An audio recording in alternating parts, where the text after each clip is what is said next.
जय हिंद। देखिए आज हम लोग क्लास 10th की एक्सरसाइज 4.8 का क्वेश्चन नंबर देखिए दूसरा लेकर आया हूँ, जिसमें क्वेश्चन देखिए कहता है, बोर्ड पर देखिए लिखा गया नहीं है, क्लास 10th का देखिए बुक है, जिसमें हम लोग बोर्ड पर देखिए क्वेश्चन लिखने का काम नहीं करते हैं। डायरेक्ट देखिए मैं क्वेश्चन पढ़ता हूँ, उसके बाद है देखिए सोल्व किया जाता है। करा पर कि क्वेश्चन नंबर दूसरा का देखिए 2 है कि दो क्रमागत धनात्मक पूर्णांक का गुणनफल, ठीक है, दो धनात्मक यानी क्रमागत धनात्मक पूर्णांक, ठीक है। जैसे मान लीजिए एग्जाम्पल के तौर पर अगर क्रमागत धनात्मक बोले तो पहला x मान लेंगे, फिर x+1 मान लेंगे, x+2 मान लेंगे, ठीक है। इस प्रकार जो है आगे देखिए पढ़ चलते, ठीक है। करा पर कि दो क्रमागत धनात्मक पूर्णांकों का गुणनफल 306 है, हमें पूर्णांकों को ज्ञात करना है। आपको पता है कि क्वेश्चन नंबर 20 में बोला है ज्यादा देखिए कुछ करना नहीं है, बस द्विघात समीकरण के फॉर्म में ला करके छोड़ देना। देखिए तो हम क्या करेंगे, सबसे पहले देखिए मानेंगे, माना पहला धनात्मक पहला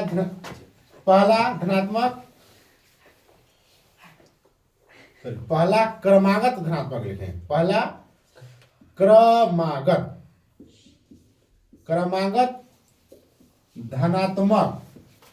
धनात्मक पूर्णांक बराबर क्या मान लिए, x मान लिए, ठीक है। देखिए पहला क्रमागत धनात्मक जो है x मान लिए, तथा दूसरा धनात्मक, ठीक है, धनात्मक बराबर क्या मान लेंगे, x+1 देखिए मान लेंगे, ठीक है। तो पहला x मान लिए और दूसरा क्या मान लेंगे, x+1 मान लेंगे, ठीक है। तथा दोनों का क्या दिया, इसमें दोनों का गुणनफल, ठीक है, गुणनफल कितना दिया है, 306 देखिए दिया है, ठीक है।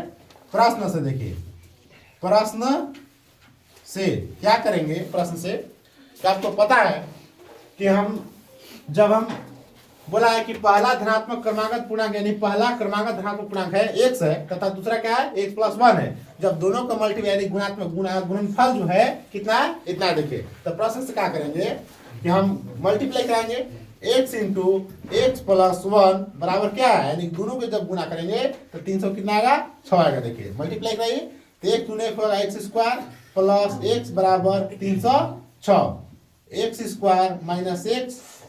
x - 306। देखिए यह जो है क्या है, क्या आपको दिख रहा है कि यह द्विघात समीकरण के फॉर्म में, देखिए द्विघात समीकरण के रूप में है। हम ये लिख सकते हैं कि अतः यह x² + bx + c के रूप का है। इसलिए यह क्या है, द्विघात समीकरण है, ठीक है, द्विघात समीकरण है। देखिए क्वेश्चन देखिए आसान तो बन गया, बस कुछ नहीं बोला था, धनात्मक देखिए क्रमागत पूर्णांक बोला था जो हम x मान लिए और दूसरा का मान लिए x+1 मान लिए। जब दोनों का गुणनफल कितना दिया था, 306 दिया था। क्या के प्रश्न से इतना यानी x को और x+1 को गुना करा दिए, 306 मिला और उसको क्या किए, सिंप्लीफाई कर दिए, देखिए द्विघात समीकरण मिल गया। देखिए अब इसको आप इरेज कर लीजिए। अब इसके बाद जो है इसी वीडियो में लगातार अगला क्वेश्चन देखिए बना दे रहा हूं।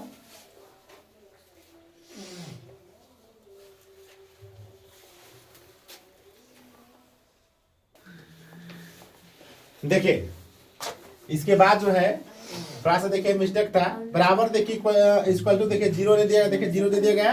अब कह x² + bx + c यानी बराबर 0 के रूप का है, इसलिए यह क्या है, द्विघात समीकरण है। हमको बोला है कि द्विघात समीकरण के ही फॉर्म में जो आपको आंसर ला करके देना है, सो इसका आंसर क्या हो गया, क्वेश्चन नंबर दूसरा का देखिए आंसर देखिए यहाँ पे हो गया। अब मैं इसको क्या करता हूँ, इसको मिटाता हूँ, तब तक आप इसको स्क्रीनशॉट कर लीजिए। आई होप देखिए स्क्रीनशॉट भी कर लिए होंगे। देखिए अब क्या है कि क्वेश्चन नंबर देखिए तीसरा है, दूसरा के देखिए क्वेश्चन नंबर तीसरा है। तीसरा देखिए क्वेश्चन मैं पढ़ दे रहा हूं, लिखने पर उतना स्पेस नहीं है। देखिएगा करा पर कि रोहन की मां, देखिए इससे संबंधित क्वेश्चन है, ये से देखिए संबंधित है। रोहन की मां उससे 26 वर्ष देखिए बड़ी है। सबसे पता है कि जब एज वाला क्वेश्चन देखिए होता है तो हमको मानना होता है, हमको पता नहीं होता है कि उसका उम्र देखिए कितना है, हम मान के चलते हैं। तो देखिए मानेंगे, सबसे पहले मानेंगे कि माना रोहन की आयु बराबर 1 वर्ष।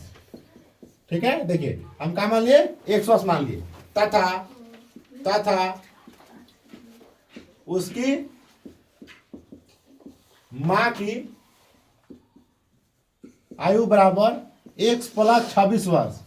देखिएगा x + 26 से माने क्वेश्चन बोला था कि रोहन की मां उससे 26 वर्ष बड़ी है। तो मान लीजिए कि रोहन अगर 1 साल के है तो उसकी मां कितना साल की होगी, x + 26 वर्ष होगी। ठीक है, फिर करा पर कि उनकी आयु वर्षों का गुणनफल अब से 3 वर्ष पश्चात 360 हो जाएगी। ठीक है, देखिए फिर एक बार क्वेश्चन देखिए बोलता है, अब कितना बोला है, तो 3 वर्ष पश्चात यानी 3 वर्ष बाद। देखिए करा पर अब कितना वर्ष बाद, तो 3 वर्ष बाद। देखिए जब हम 3 वर्ष जब बाद चलेंगे तो रोहन की आयु कितना हो जाएगा, देखिए 3 वर्ष बाद रोहन की आयु बराबर x + कितना हो जाएगा, 3 वर्ष। देखिए ठीक है, x + जो है 3 वर्ष हो जाएगा।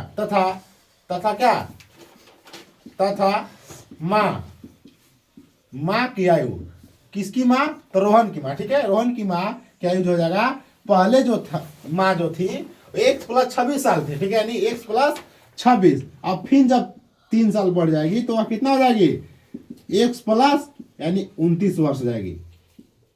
ठीक है, पहले जो थी x + 26 ईयर थी। ठीक है, और जब 3 साल जुटेगी तो x + कितना हो जाएगी, 29 साल हो जाएगी। देखिए अब करा पर कि फिर एक क्वेश्चन बोला आगे, तो वर्षों का गुणनफल। ठीक है, करा पर उनकी आयु वर्षों का गुणनफल अब से 3 वर्ष पश्चात 360 हो जाएगी। तो हमें रोहन की वर्तमान आयु ज्ञात करनी है। ठीक है, करा पर लिखेंगे प्रश्नानुसार। ठीक है, प्रश्नानुसार। देखिए अब हम क्या करेंगे कि हमको दिख रहा है कि पहला जो 3 वर्ष पहले जो था रोहन का आयु 1 वर्ष था और रोहन की मां का आयु था x + 26 वर्ष। अब 3 वर्ष पश्चात जो है रोहन का आयु x + 3 वर्ष हो गया और उसकी मां का आयु x + 29 वर्ष हो गया। हम क्या करेंगे कि हम आयु का जो है गुणनफल करेंगे। तो कैसे देखिए करेंगे, तो x × x + 26। ठीक है, इंटू नहीं, देखिए मिस्टेक हो रहा है, इसे नहीं करेंगे। क्या करेंगे, हम जो दूसरा बार आयु निकाले हैं उसका देखिए गुणनफल करेंगे। x + 3 × x + 29 बराबर क्या है, क्या आयु का गुणनफल कितना है, तो गुणनफल दिया है 360। कितना दिया, 360 दिया। इसको देखिए ठीक है जी, 1 से मल्टीप्लाई करते हो जाएगा x² + 29x + 3x + 29 कितना होता है, तो 9 क्या होता है 27। 27 के साथ हासिल 2 और 2 और 3 कितना होगा, 2 3 5 हो गया, 29 या 57 होगा, मिस्टेक है लगता है। 9 या 27 के साथ हासिल 2 और 87 थोड़ा सा जी, 29 × 3 27 के साथ 3 6 1 हाँ ठीक है, कितना होगा देखिए 87 होगा। यानी 29 से मल्टीप्लाई कीजिएगा 3 में तो 29 का कितना होगा 87 = 360। इसको ठीक कीजिए, तो x² + 29 और 3 कितना होगा 29 30 31। ठीक है, यानी कि 32x²। ठीक है, प्लस 87 - 360 बराबर 0। घटाइए इसको तो कितना होगा x² + 32x माइनस, जब 360 में से 87 घटेगा तो 360 में से 87 घटेगा, 10 में से 7 गया 3 और 15 में से 8 गया 7, यानी कि बचा कितना, तो 2 में से तो 2 यानी कि 273 - 273 बराबर 0। देखिए यह जो है आपका द्विघात समीकरण देखिए फॉलो कर रहा है, यानी कि x² + 32x - 273 बराबर 0। तो यहाँ लिख सकते हैं कि अतः अतः यह X square plus B X plus C बराबर 0 के रूप का है। इसलिए यह क्या है? यह एक द्विघात समीकरण है। देखिए यहाँ हम बोल सकते हैं कि x square plus 32x minus 273 जो है, हम पिछले वीडियो में बताया है कि जब भी देखिए X square plus B X plus C के रूप में होता है तो क्या होता है? द्विघात समीकरण रूप होता है। इसलिए हमको क्वेश्चन बोला था कि आप जो है ज्यादा कुछ नहीं करना है, बस आपको द्विघात समीकरण के रूप में ला देना है और उसको क्या करना है? उसको छोड़ देना है। जो हम यहाँ पर द्विघात समीकरण रूप में ला करके छोड़ दिए। आई होप देखिए क्वेश्चन जो है परफेक्ट देखिए बन गया। अब हम लोग मिलते हैं अगले वीडियो में, तब तक के लिए जय हिंद।